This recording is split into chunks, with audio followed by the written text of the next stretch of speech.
Anyone who has ever acted as a stand-in groom knows the drill. When you're called up to the stage, you have to force a smile and offer your blessings for a long and happy marriage. You're the one holding the ring, but someone else is the one kneeling before the white dress. Even the 5 years of memories you built standing by her side are suddenly erased and turned into a joke with a simple claim that it was all just a misunderstanding. I learned to embrace silence throughout this entire farce. I did not scream or fight with them over who loved her more. Instead, I quietly slipped out of my tuxedo backstage and booked a one-way ticket to another country. I took the family signet ring that symbolized my status as a son-in-law and hung it back around the neck of its rightful owner. I finally realized that the most dignified revenge against people who never saw you as family is not to fight for what they have.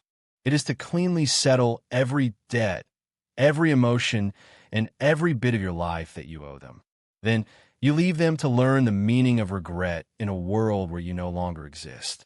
When Olivia Sterling, the heiress to the family fortune, lost her sight, her fiancé decided he could not handle the burden. That man was my adoptive brother, Caleb Miller, and he called off the wedding before fleeing the country entirely. As a way to compensate the Sterlings, my parents arranged for me to take his place and marry into their family. For 5 years, I cared for Olivia with absolute devotion and watched over her every need. Finally, the day arrived when she regained her sight and could see the world again. On the day we were supposed to officially solidify our marriage, Caleb suddenly appeared at the ceremony. He was dressed in a sharp suit and held a massive bouquet of flowers as he dropped to one knee. His voice was thick with manufactured emotion as he looked up at her. Olivia, who had always been as cold and distant as a block of ice toward me, suddenly burst into tears. She ripped the wedding ring off her finger, tossed it onto the floor, and ran from the altar toward him. Through her sobs, she cried out and asked him what had taken him so long to return to her. Within seconds, I became the ultimate laughingstock of the high society crowd. Every guest in the ballroom was staring at me with a mixture of pity and mockery. I did not make a scene, and I did not raise my voice in anger. I simply walked backstage, changed out of my tuxedo, and let them have their moment. Olivia later praised me for being so understanding and gracious about the situation. She whispered in my ear that this was all just a performance or a game.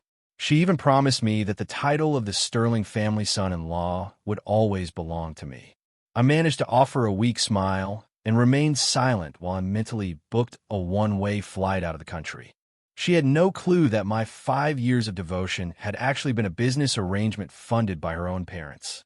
Now that her first love had returned to claim her, I knew it was finally time for me to start my own life. As I walked away from the altar, Caleb's voice echoed through the hall, sounding smooth and well-practiced. He began his explanation to the crowd and to Olivia. Caleb looked at her and said, "Olivia, my love, the only reason I left was because I was diagnosed with terminal cancer. I could not bear the thought of being a burden to you, so I chose to suffer alone in another country." He continued as his voice resonated through the hushed room. He claimed it had all been a terrible misdiagnosis and a mistake by the doctors. He told her that he had prayed day and night for her to see again. He swore that he had never stopped loving her for even a single second. My adoptive mother, Mrs. Miller, shoved me out of the way to reach Olivia. She took the girl's hand in hers, and her voice was filled with a thick layer of manufactured sympathy. She told Olivia that Caleb truly loved her and had only been trying to protect her from the pain of his supposed illness. Mrs. Miller insisted that since the misunderstanding was cleared up, the two of them should be together again. It was as if I didn't even exist in their eyes. Everyone in that inner circle knew the actual truth. Caleb had been disgusted by Olivia's blindness and could not stand the thought of being tethered to a disabled woman. He had thrown a massive tantrum and even threatened to take his own life if he wasn't allowed to break the engagement and flee. My parents were desperate to preserve the decades-long business alliance between the Miller and Sterling families. Because of that desperation, they shoved me into the role of the substitute husband. The moment Caleb heard that Olivia's vision was restored, he came rushing back to reclaim his prize. I thought there was no way Olivia would fall for such obvious lies. He had abandoned her when she was at her lowest point and left her to spiral into a depression so dark she had tried to end her own life. He never visited her once during those 5 years. In fact, his last message to her had been a cruel rejection where he told her he never loved her. For 5 long years, through every dark day and lonely night, I was the one who stayed by her side. I read books to her, I fed her, and I literally became her eyes to the world. I was confident that our bond meant something. Then, a moment later, I watched as Olivia took Caleb's hand with tears streaming down her face. She choked out the words that she always knew he had a secret reason for leaving her. Seeing their hands clasped together felt like a physical punch to my gut. A bitter laugh escaped my lips as I realized how incredibly naive I had been. This was Caleb, the man she loved so much that she had once been willing to die for him. I was just a mere stand-in, and there was no way I could ever hope to replace him in her heart. My adoptive parents watched the couple with faces glowing with pure relief. Then Mrs. Miller turned around and noticed that I was still standing there. Her expression immediately soured into one of pure disgust. She hissed at me and asked why I hadn't left yet. She accused me of being greedy for living his life for 10 years and now trying to steal his wife as well. I looked at the couple who I once remembered as gentle and loving during my early childhood. Now they were staring at me with pure hatred and were clearly ready to kick me out the door. My chest tightened as the memories flooded back. When their biological son, Caleb, disappeared as a young boy, my parents were completely destroyed. They only adopted me from the orphanage because I shared a striking resemblance to him. For 10 years, I had parents who seemed to dote on me and a childhood sweetheart in Olivia, who was my entire world. It was truly the happiest time of my life. However, the very moment the real Caleb was found and returned, I was instantly discarded like trash. My parents began to resent me for occupying the space that was meant for their biological son.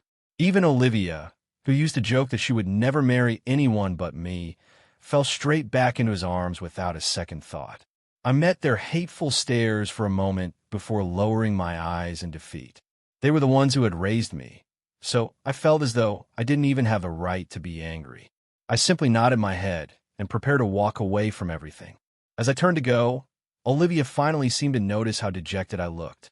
She raised an eyebrow at my parents and told Mr. and Mrs. Miller to watch their tone. She asked them what they meant by stealing and stated firmly that I was her husband. She declared that no one could replace me. A small flicker of hope ignited in my chest as she began walking toward me. It felt just like when we were children and she was always on my side. Olivia took my hand and whispered softly, so only I could hear.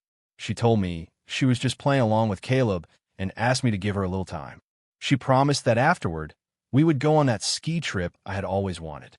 Caleb followed closely behind her and let out a soft, knowing chuckle. My own laugh was hollow and completely humorless. We had grown up together, so I couldn't understand how she could forget something so important. I was the one who suffered a severe concussion on a ski trip as a child and had been terrified of the sport ever since. The person who was always begging to go skiing was Caleb. It was then that I realized the truth. I was still just a substitute for him in her mind. Caleb slung a cheerful arm over my shoulder and said it was great that the whole family could go together. My parents tried to pull Olivia away and told her not to waste her time on someone as insignificant as me. Olivia shook them off and leaned in close to my ear again. She told me not to overthink things and explained that she wasn't going to let Caleb off the hook for ditching her for 5 years. She told me she was going to make him pay for 5 days and then we would get married for real and start our lives. I simply nodded as I watched her walk away with him. Just then, my phone buzzed with a message from my boss at work. He told me the Seattle headquarters was impressed with my performance and wanted to transfer me there. If I agreed to the move, I would be leaving in exactly 5 days. I looked up at the stage where Olivia had her arm linked through Caleb's. They were posing for photos with both sets of parents and looking like the perfect happy family. I realized that I had always been the outsider in this dynamic. Swallowing the bitter taste of betrayal in my throat, I typed back a reply to my boss. I told him it sounded good and that I was on my way to the office to handle the transition paperwork immediately. My boss quickly replied and asked if I wasn't supposed to be getting married today. He told me there was no rush and that I should talk it over with my wife before coming in tomorrow.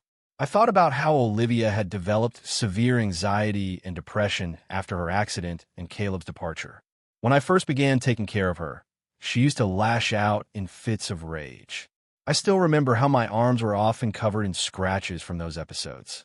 Over time, she grew accustomed to my presence and reached a point where she couldn't even fall asleep unless she was holding my hand.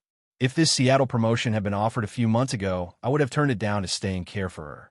I would have been too worried about her fragile mental state to leave. But seeing her now, standing next to Caleb with a radiant smile, everything had changed. Her entire demeanor had shifted back to the vibrant person she was before the accident and the darkness. I realized then that her real medicine had returned, so it was time for the placebo to bow out. I quickly sent a text back to my boss stating that the wedding was off. Up on the stage, Caleb was sliding a ring onto Olivia's finger as the crowd erupted in cheers. Not a single person noticed as I quietly slipped away from the venue. After I finished the handover paperwork at the office, I walked out into the cool evening air. To my complete surprise, Olivia was not at her own wedding reception. She was leaning against a luxury sedan and holding a bouquet of red roses while she waited for me. She waved at me, and my coworkers shot me teasing, knowing glances before they scattered to their cars. A strange, sinking feeling settled in my gut, but I walked over to her anyway. She asked me why I had left so suddenly and said I probably hadn't eaten yet. She started to say she would take me somewhere, but Caleb stepped out of the driver's seat before she could finish. He cut her off impatiently and asked why she was wasting so much time talking to someone like me. Caleb turned his attention to me and demanded the Sterling family signet ring. He told me that since it was meant for the real son-in-law, I had only been keeping it warm for him for the last 5 years. Olivia shoved him away angrily and told him to be civil. Then she lowered her voice and told me not to listen to him. She promised that I was the only son-in-law she would ever truly recognize. Then her tone shifted as she asked if I could just lend him the ring for the family dinner tonight. She promised that he would give it back to me tomorrow. I reached under my collar and pulled out the ring, which was suspended on a simple chain. The heavy gold was still warm from my skin as I held it. I realized then that Olivia didn't actually know the full story of our marriage. My marriage into the Sterling family had been nothing more than a cold business arrangement. Her parents never actually considered me their son-in-law because my biological origins were unknown. They viewed me as some low-life who was unworthy of their prestigious name. They had simply paid me a monthly salary to act as Olivia's full-time caretaker. I knew that the day she no longer needed me would be the day I was kicked to the curb. Naturally, her parents never intended for me to possess a sacred family heirloom. It was actually Olivia who had insisted on it against her parents' wishes. She had obtained the ring for me and placed it around my neck with her own hands. I would never forget the way she whispered to me that day. She had told me that since I was her husband, I deserved to have everything. Now, she was standing here in person to take back that very symbol of my status. She was reclaiming the favor she had once bestowed upon me. I didn't hesitate for a second. I pulled the chain over my head and handed the ring directly to Caleb. I told him it was his to keep forever. I told him he didn't ever have to return it to me. Olivia frowned at my words and reminded me that she said it was just a loan. She asked me what I meant and if I no longer wanted to be a part of the Sterling family. Caleb sneered at me and told her that I was just playing the victim again to get her sympathy. He claimed I was acting just like I did when we were kids. Caleb told her that I used to refuse rides and walk home barefoot in the dead of winter just to make people think the Millers were mistreating me. Hearing this caused Olivia's face to fall as she recalled those old rumors. A look of clear displeasure crossed her features as she looked at me. It was obvious she believed his version of the story. But that was not what had actually happened during her childhood. When Caleb was first brought back home, he spent every day crying about the hardships he had endured while he was missing. He claimed he had to wake up before dawn to slaughter pigs and chop firewood. He told everyone he was forced to work barefoot on a mountain in the freezing winter. He said he only got one meal of plain rice a day. My adoptive parents were furious that their biological son had suffered while I lived in comfort. They decided that I needed to experience every single hardship Caleb had described. From that point on, they woke me up at dawn to pull weeds in the freezing cold. They forced me to walk home barefoot in the snow while they drove past in their warm car. While the family feasted on gourmet dinners, I was only given the scraps from the kitchen. I was often given less food than what the actual household staff ate. Whenever I begged my parents to stop the punishment, they would snap at me and say it was nothing compared to Caleb's pain. I tried to tell them his suffering wasn't my fault since I was just an infant when they took me in. Eventually, the story of how I was being treated began to spread through our social circle. To protect their own reputation, the Millers shifted the blame for my condition entirely onto me. They told everyone I was acting out and intentionally embarrassing them because I was jealous of Caleb. Overnight, I was branded as the villain of our entire social circle. All the other kids at school began to ostracize me and treat me like an outcast. This was the main reason for my falling out with Olivia, who had been my absolute best friend until then. Not long after the rumors started, she and Caleb began dating. I was terrified of losing her and tried to tell her the actual truth of what was happening at home. But no matter how I explained it or what proof I showed her, she never trusted me the same way again. In fact, she seemed to despise me even more as the years went by. As I looked into her eyes now, I didn't even bother to try and explain myself. I was leaving the state anyway, so I decided to let her keep believing whatever lie she wanted. I turned to walk away, but Olivia grabbed my arm and sighed as if she were making a big compromise. She told me to get in the car and come to the family dinner tonight. I nodded because I figured this could serve as my final farewell meal with them. I sat in the back seat and remained silent for the entire duration of the ride. Olivia sat in the front passenger seat and laughed while chatting happily with Caleb. They spent the whole time reminiscing about the wonderful memories they had shared before he left. The car eventually came to a stop at the Sterling estate. When we walked into the formal dining room, I saw that the Millers were already seated at the table. Without saying a word of greeting, they slid a document across the table toward me. It was a formal consent form for a kidney donation. I finally understood the real reason why I had been invited to this so-called family reunion. They claimed Caleb had been diagnosed with end-stage renal failure and desperately needed a transplant. The mandatory physical exam they had forced me to take a few days ago suddenly made perfect sense. They had discovered that I was a perfect match and were now here to pressure me into saving his life. My adoptive mother placed a prime cut of meat on Caleb's plate before turning her cold eyes toward me. She told me that she and my father didn't raise me all those years for no reason. She said I needed to be sensible and finally show some gratitude for their charity. My father let out a cold snort and added that they were even willing to pay me if I wasn't willing to do it for free. Caleb, acting as the tragic hero of the night, put on a grand performance of self-pity for the room.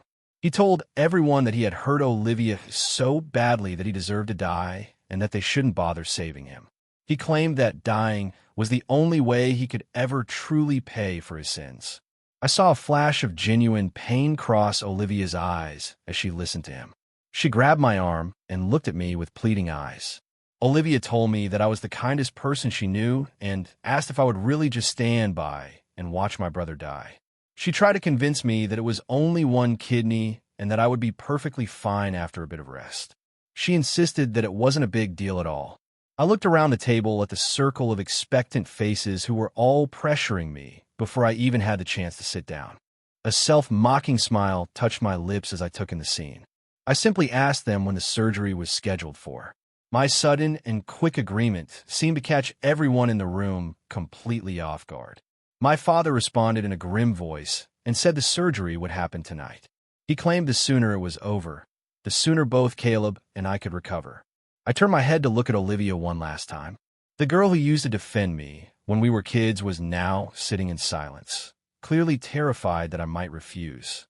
I realized then that the whole act of her seeking revenge on Caleb was just a lie. She loved Caleb so much that she was willing to lure me here with a fake dinner just to save him. She was terrified of losing him again. I didn't even bother to refuse her request. I told them I would do it, but that I had one single condition. The moment I mentioned having a condition, My mother's expression hardened instantly. My mother yelled that she knew I was just after their money and called me a greedy snake. Olivia also seemed to think that my asking for anything was inappropriate given the situation. She raised her eyebrows and tried to coax me by saying this was about repaying my parents for raising me. She asked how I could possibly think about money at a time like this. I hadn't even uttered a word about what I wanted, yet they had already branded me as a villain. I shook my head and looked my adoptive parents directly in the eye. I told them that I didn't want a single cent of their money. I said that my only condition was to sever all legal ties with them forever. I wanted to ensure that from this day forward, I would owe them absolutely nothing. They were stunned for a moment because they clearly hadn't expected that kind of request. However, they had no real objection to getting rid of me legally. They agreed to my terms almost immediately. I didn't even get to take a single bite of the dinner before I was rushed away. That very night, I was admitted to the hospital and wheeled into the cold operating room. When I finally woke up from the anesthesia, I found myself back in a recovery room. Caleb was sitting comfortably by my bed and was busy peeling an apple. I was confused because we were both supposed to have just had major surgery, yet he looked completely fine. As if he were reading my thoughts, Caleb looked at me with a smug grin on his face. He asked if I was surprised and revealed that he had never actually been sick. He told me he did all of this for one reason, which was to make me understand something crystal clear. He said that Mom, Dad, and even Olivia were never on my side. He told me that my pathetic life would always be considered disposable if it meant saving him. As the anesthesia wore off, a dull and throbbing pain began to spread through my side. I looked down at my bandages and said nothing at all. I had known for a very long time that no matter what I did, I could never hope to compare to their biological son. I had made my peace with that reality years ago. Whether he was actually sick or not, I felt that I had finally repaid my debt to the Millers. After mocking me a few more times, Caleb went back to acting like a weak patient for the nurses. He was discharged very quickly to be cared for by a private nurse at home, while I was left completely alone in the hospital. Once I was sure no one was looking, I reached under my bed and pulled out a small digital recorder I had hidden. I had a friend bring me a nice gift box, and I carefully packaged the device inside. During my recovery, Olivia was the only person who came to visit me. When she saw how weak I looked, her face was momentarily filled with what looked like an apology. She told me she had hired a private nurse for me and asked me to wait just a few more days for her. She promised to come back for me as soon as she was finished with Caleb. I simply handed her the gift wrap box I had prepared. She smiled as she took the gift and started to unwrap the paper. I stopped her immediately and told her she had to wait 4 days to open it. I warned her that opening it early would ruin the surprise. It was already past midnight, marking the start of my second day in the hospital. A happy glow spread across Olivia's face as she accepted the box and my instructions. She nodded and promised to be back in 4 days to pick me up. She told me we would go straight to City Hall to get our official marriage license. She looked at me and said we should be together forever. I just gave her a non-committal nod and watched her walk out the door. A few minutes later, I received an iMessage from Caleb on my phone. Caleb messaged me, saying he would bet $1,000 that I would never see that signet ring again. That was when I remembered that today was the day he was technically supposed to return it to me. I didn't care at all about his provocation or the ring itself. I had never intended to take it back from him in the first place. Just as I was about to put my phone away, I got a call from Olivia. She apologized and told me that Caleb was throwing a massive tantrum at home. She reminded me that he had just gotten out of the hospital and was still sick. She claimed that getting upset was bad for his recovery and asked if he could just keep the ring for a few more days. She promised me she would get it back for me in 4 days. It was clear she only cared that Caleb was supposedly sick, completely forgetting that I had just undergone real surgery as well. I simply told her it was fine and hung up the phone. Over the next few days, Caleb stayed at the estate with Olivia and sent me constant messages on Instagram just to needle me. The following day, he sent me a video of him and Olivia happily baking a birthday cake together in the kitchen. A day after that, he sent photos showing that they had already taken their official wedding portraits. On the very day I was scheduled to fly out of the country, Caleb sent me one last message to rub it in. Caleb told me that he and Olivia were on their way to City Hall to get their marriage license at that very moment. He said they were going on their honeymoon soon and told me to stop chasing her because she belonged to him. I didn't bother to reply to his nonsense. I checked myself out of the hospital, headed straight to the airport, and boarded my flight. I whispered a final goodbye to Olivia as the plane took off. Meanwhile, Caleb put his phone in his pocket and smiled at Olivia, who was dressed in a stunning gown. He asked if she was ready to head to City Hall to make things official. Olivia calmly capped her lipstick and pushed his hand away when he tried to take hers. She suddenly snatched the signet ring back from him and told him she was indeed getting a marriage license, but not with him. Caleb froze where he stood, and his face became a mask of pure disbelief. He asked her what she was talking about and reminded her how happy they had been over the last few days. He demanded to know if a loser like me had said something to her behind his back. Olivia's eyes were as cold as ice as she looked at him.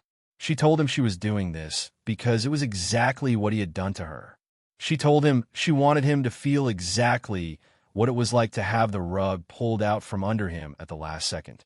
Caleb had always been the one to reject others, so this was the very first time he had ever been dumped.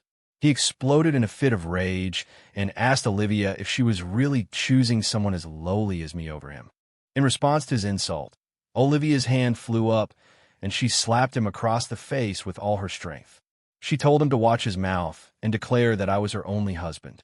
She reminded him that I was also the brother who had supposedly just saved his life. She asked him if that was any way to speak about the person who had given him a kidney. She ignored Caleb's hysterical screaming as she grabbed the gift I had given her. She hummed a cheerful tune to herself as she drove toward the hospital to find me. She called out my name and asked if I had missed her as she pushed the door to my room open. Her heart was brimming with joy until she realized the room was completely empty. There was a nurse inside the room who was already stripping the linens from the bed. When the nurse saw her, she informed Olivia that I had already checked out of the facility. Olivia was bewildered and immediately sent me an iMessage to ask where I was. When she didn't get a reply, she suddenly remembered the gift box I had given her earlier. She tore the paper off and revealed the small digital recorder inside. She assumed that I had been too shy to confess my feelings to her in person and had recorded a message instead. She smiled softly to herself and pressed the play button on the device. However, the voice that filled the quiet hospital room was not mine at all. It was Caleb's voice. The recording played Caleb's confession about never being sick and how he only did it to prove I was disposable. He claimed that the parents and even Olivia would always choose him over me. Hearing those cruel words caused Olivia's entire body to go rigid with shock. She stood frozen in the middle of the empty hospital room. The memory of everyone at the dinner table pressuring me to give up a kidney flashed through her mind. She thought about her own part in the scheme and felt a sharp wave of pain in her heart. She recalled the look of utter despair in my eyes during that dinner. Her grip on the digital recorder tightened until her knuckles turned white. She cursed Caleb for being a bastard and lying to her. Olivia was absolutely furious as she stomped back to her car in her stilettos. She sped back to the Miller estate with a singular focus on confrontation. Caleb was still completely oblivious to the fact that I had left the country. He was surprised to see her return so soon and assumed that she had finally come to her senses. He told Olivia he was glad she had finally seen reason. He called me a stray and asked how I could ever hope to compare to a biological son like him. He said that if I behaved myself and stopped trying to act like I was on their level, the family might still acknowledge me. Otherwise, he said I could forget about ever setting foot in the house again. Mr. and Mrs. Miller walked forward with big smiles on their faces. Just as my mother reached out to take Olivia's hand, Olivia stormed right past her. She slapped Caleb across the face for the second time that day. She demanded to know if he was the one who had driven me away. Caleb clutched his burning cheek and looked at her with pure fury. Caleb told Olivia not to push her luck with him. His parents rushed forward to intervene, and my mother took Olivia by the arm with a furrowed brow. She asked if I wasn't still at the hospital and wondered where I could have possibly gone. She suggested I was probably just hiding somewhere and told Olivia to forget about me and get the marriage license with Caleb. My mother told her that having a grandchild next year was the only thing that truly mattered. She mentioned that since Caleb just had surgery, the honeymoon would have to be delayed for a while. She even said she was sorry Olivia had to make such a sacrifice for the family. Those words did nothing to calm Olivia and only served to fan the flames of her growing anger. She furiously pulled the digital recorder out of her bag and exposed Caleb's crime to everyone. She shouted that Caleb was never actually sick and that he had faked everything just to steal my kidney. My adoptive parents froze in place and stared at their son in utter disbelief. However, my mother recovered from the shock quickly and let out a dismissive scoff. She began patting Olivia's back in a soothing manner and told her it was probably just another one of my schemes. She asked how I could dare to interfere with my own brother's marriage and called me a despicable person. She promised to call me right, then to force me to come back and apologize to everyone. My mother pulled out her phone and tried to dial my number. She quickly realized that my number and all of my social media accounts were completely unreachable. I had blocked every single one of them the moment I officially cut ties at the dinner. Her face grew even uglier as she realized she couldn't control me anymore. She complained about all the money and effort she had spent raising me only for me to block her the moment I didn't need her. She had very conveniently forgotten that I had already declared our relationship to be over. Her angry outburst gave Caleb just enough time to gather his thoughts and come up with a brand new lie. He looked at Olivia and asked if that was really what she was so upset about.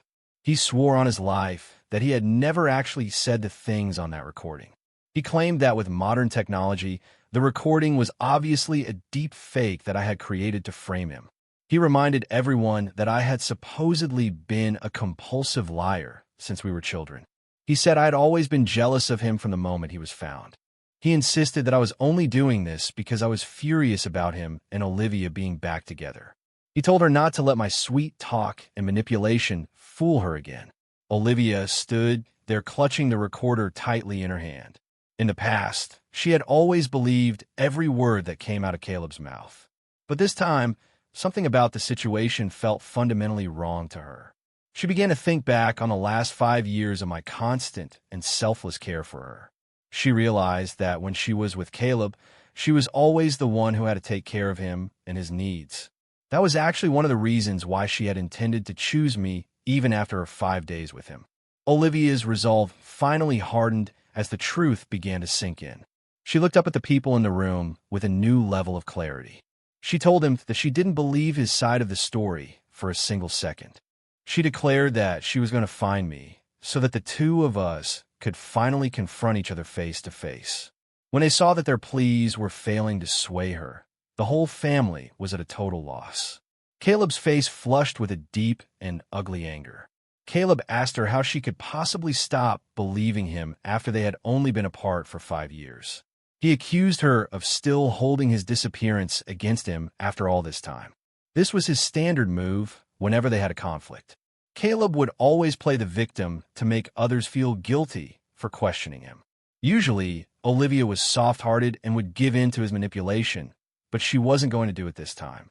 She suddenly lunged forward and grabbed the front of his expensive shirt. She demanded that if he was actually sick, he should show her the surgical scar right then and there. She challenged him to show her the proof and promised to apologize if she was wrong. Every bit of color immediately drained from Caleb's face as he realized he was trapped. He wasn't actually sick, and since he was a coward who was terrified of physical pain, he would never have actually gone under the knife just to frame me. Of course, there was no surgical scar on his body to show her.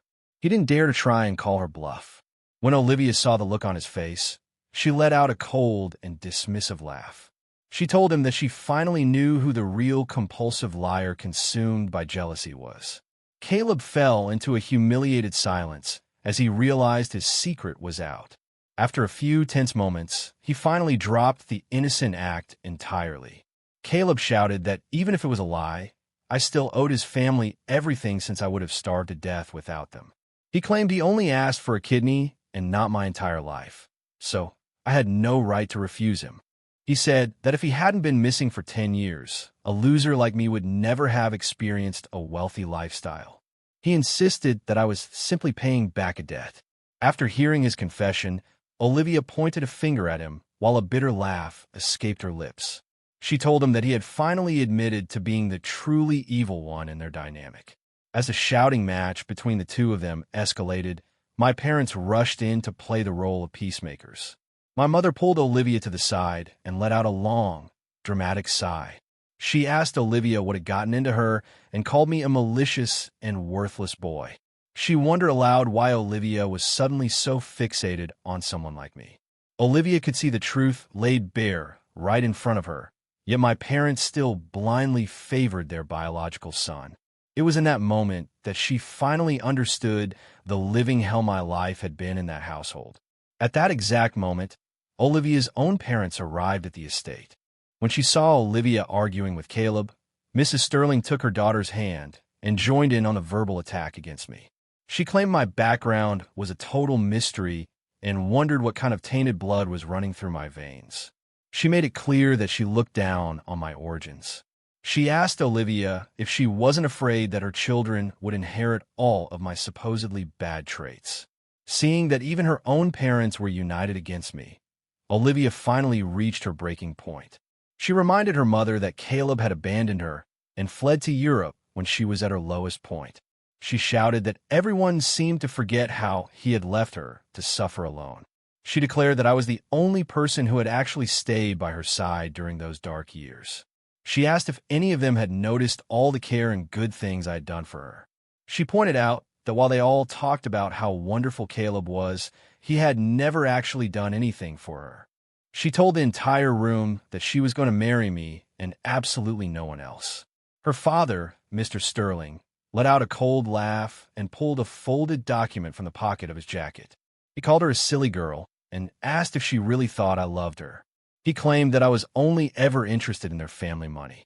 He told her I was nothing more than a paid servant and joked that he could hire her a much better one if she was that lonely.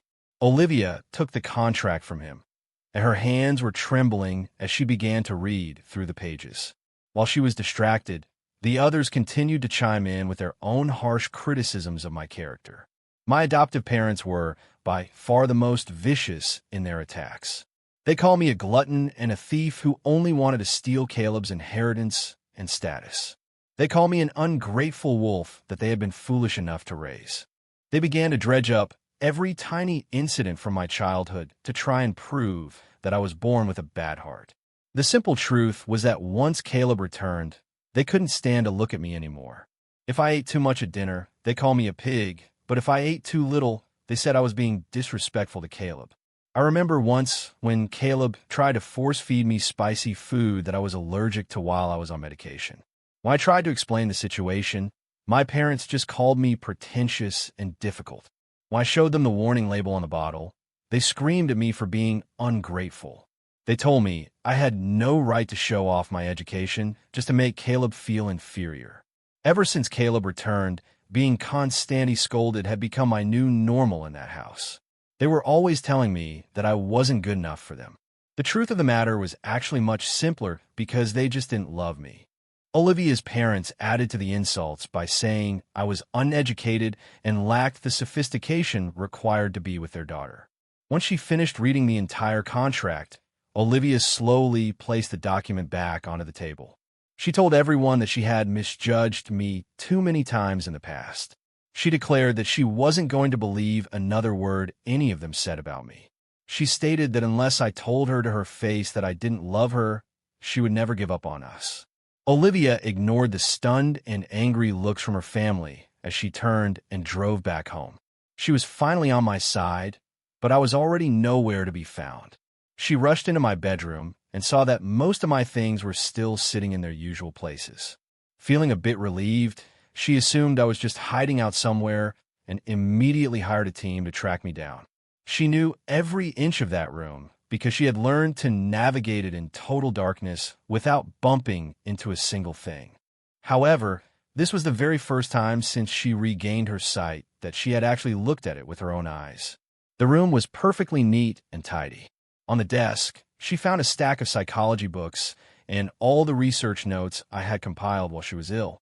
She saw the evidence of how hard I had worked to understand her condition and take better care of her. She walked over to the desk and began tracing the notes I had written in my journals while studying my handwriting. A sudden and powerful desire to truly understand who I was washed over her. She looked around the entire room and realized the space was filled with the traces of my life and my devotion. Her frantic heart finally began to calm as she spent time in my personal space. As dusk began to fall, she discovered a thick, yellowed journal hidden away in the back of one of the drawers. It was my personal diary where I had recorded every significant event of my life. When Olivia opened the first page, it felt to her like she was opening a book that contained my entire soul. She began to slowly step into the world I had kept hidden from everyone for so long. The early entries showed that I was so young when I was adopted that I couldn't remember any other life. I had truly believed the Millers were my biological parents, and my early childhood was filled with simple joy. That all changed the moment Caleb was found, and my entire world came crashing down. From that point forward, every page of the diary was filled with the hardships I endured at the hands of my family. The only light I found during my difficult teenage years was the occasional kindness shown to me by Olivia. She had a naturally good heart and would often step in to help me if she saw me being bullied by others. I had made sure to record every single one of those small acts of kindness in my entries. Unfortunately, by the time I realized I was in love with her, she had already started dating Caleb. Olivia continued to read with tears streaming down her face as she reached the later entries. I had written about her accident and how Caleb had run away while my parents forced me to take his place. I expressed how much I wanted to be there for her during her darkest time. I had written that I thought we could finally be together forever, but her parents had refused to accept me as a real son-in-law. They wanted to treat my devotion like a transaction and force me to sign a contract. I noted that I would never accept such a humiliation for anyone else in the world. But because it was Olivia, I was willing to give up my dignity and everything I owned just to stay by her side. The final entry spoke about how Caleb had returned and how Olivia no longer had any use for me. I wrote that the contract was officially terminated and that the 5 years of happiness I felt were just stolen moments.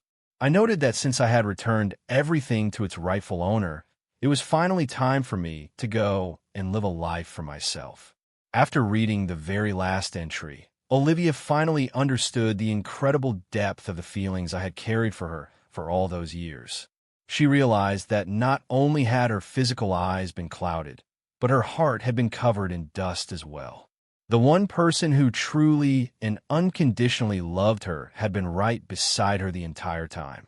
She felt a deep sense of shame for being too blind to see the truth.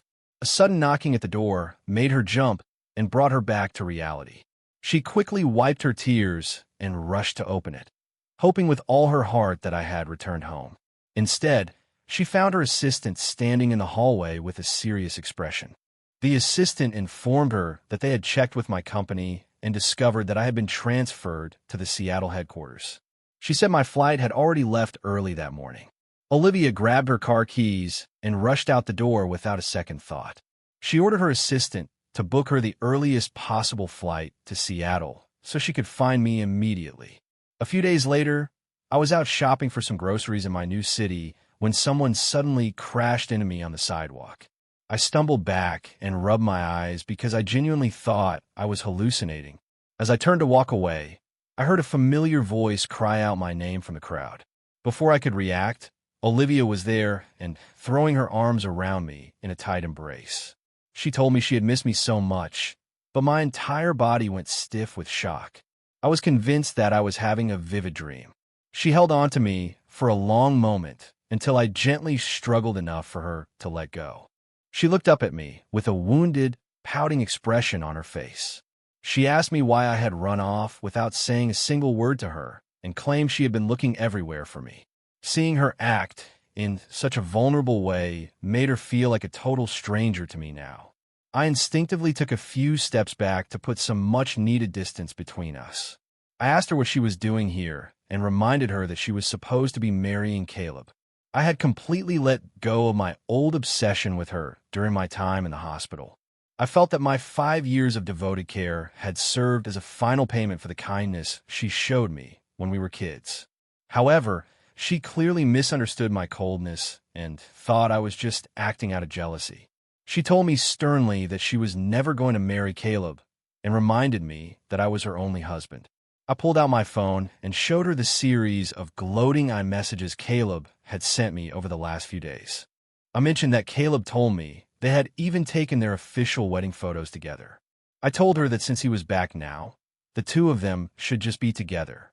I asked her to just leave me alone so I could get on with my new life.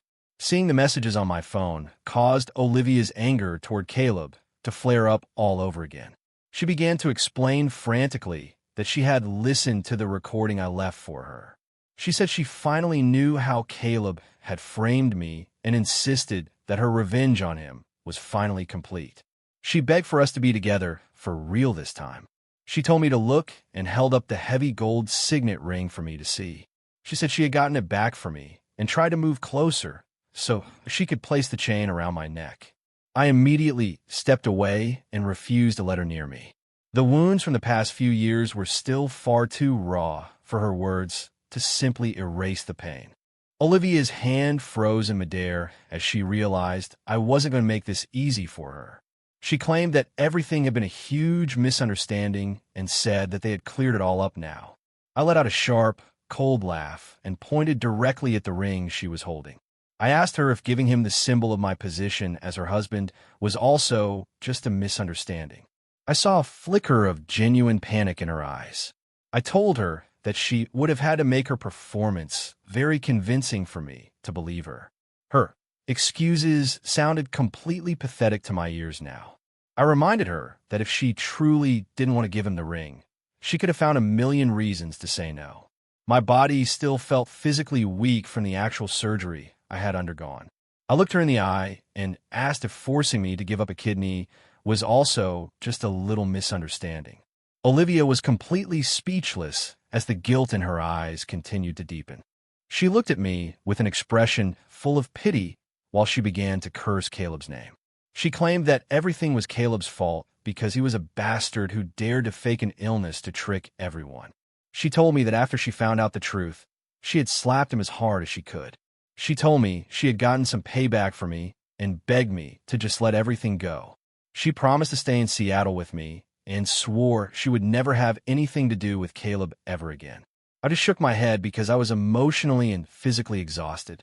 I looked her straight in the eye and told her with absolute sincerity that we needed to just end things right here.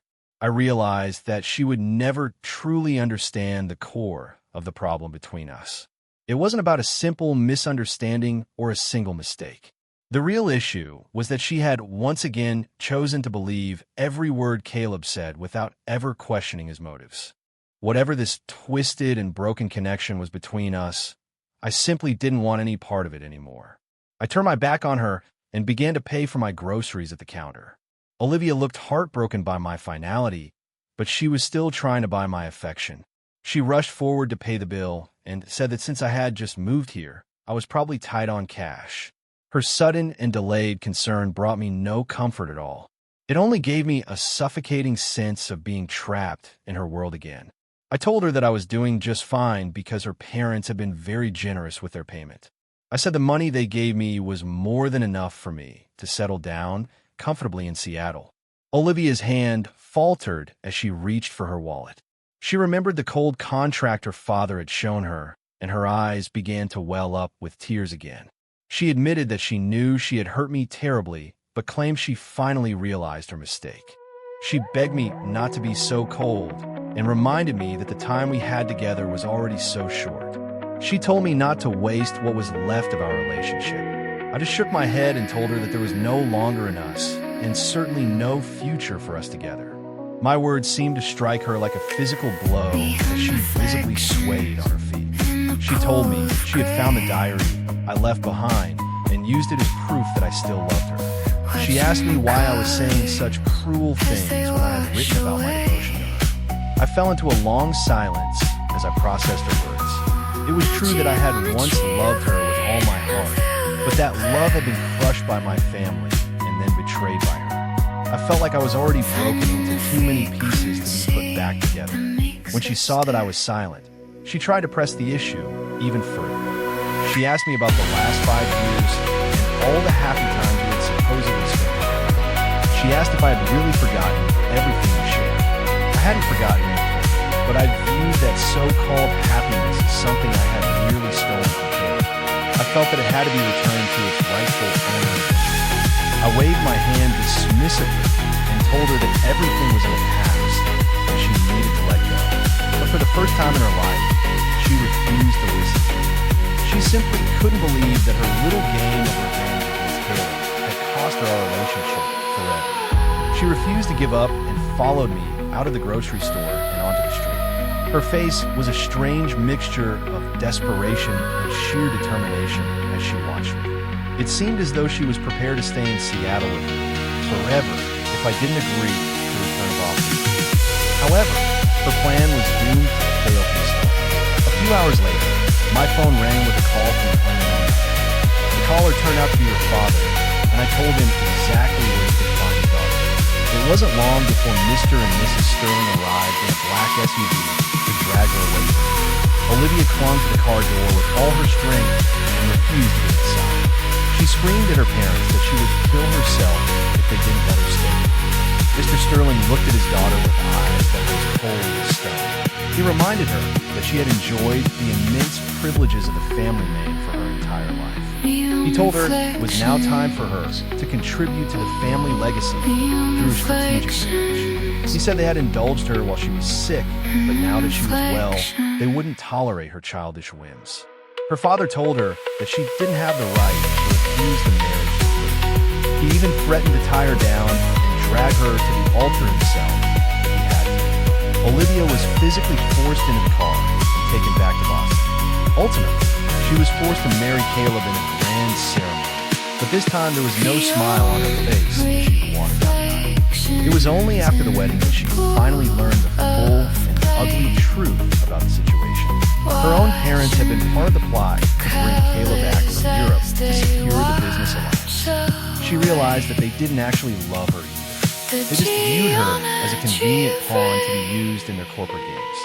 In that moment of realization, she finally understood the soul-crushing pain of being betrayed by the people who were supposed to love her most. She was consumed with a deep sense of regret for the way she had treated me for all those years. She began sending me occasional messages on Facebook that were filled with long and hollow apologies.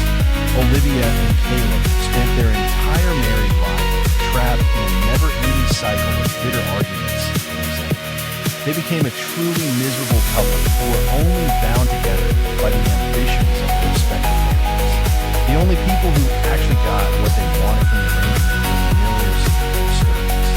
As for my own life, I made sure to leave all of that toxicity far behind me. I worked incredibly hard at my new job, discovered a few new hobbies, and built a genuine life for myself in Seattle. No one in my new circle knew anything about my complicated past. I made wonderful new friends who were far removed from that world. Everything in my life was finally moving in the right direction. Ultimately, this story serves as a powerful reminder that your worth is never defined by the role someone else has to play, but by the quiet dignity you maintain while building your own path. It teaches us that the most profound healing doesn't come from winning a war against the past, but from outgrowing it entirely. Proving that a life built on genuine self-worth and independence will always outshine the hollow dramas of those who fail to value it. True victory isn't found in revenge, but in the courage to walk away and finally become the architect of your own happiness.